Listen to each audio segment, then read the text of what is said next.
Senior bureaucrat اور مصنف شہزاد محمد خان اتوار کو 87 سال کی عمر میں مختصر بیماری کے بعد انتقال کر گئے۔ اپنے پیچھے انکساری اور لگن کی ایک مثال چھوڑ گئے۔ عوامی تعلقات کے شعبے میں ان کے شاندار کام کے لیے جانے جانے والے خان نے کئی اہم عہدوں پر خدمات انجام دی، جن میں CBI کے ترجمان اور صدر ڈاکٹر APJ عبدالکلام کے پریس سیکریٹری کے طور پر کام شامل ہیں۔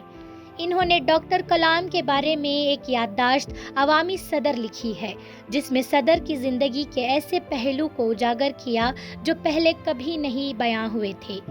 خان کا کیریئر کئی دہائیوں پر محیط تھا، جس دوران انہوں نے Harshad Mehta scandal, buffer scandal اور راجیو گاندھی قتل کیس جیسے اہم مقدمات کو نمٹایا۔ انہوں نے دوردرشن ڈائریکٹر جنرل کے طور پر بھی خدمات انجام دی اور نیشنل فلم ایوارڈز اور کانز فلم فیسٹیول جیسے بڑے ایونٹس کی کوریج کی نگرانی کی۔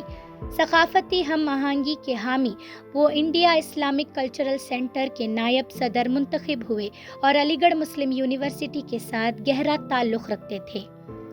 خان کا انتقال بھارتی معلوماتی خدمات کے شعبے میں ایک دور کے اختتام کی علامت ہے اور انہیں وفاداری، لگن اور عوامی زندگی میں ان کی شاندار تعاون کے لیے یاد کیا جائے گا۔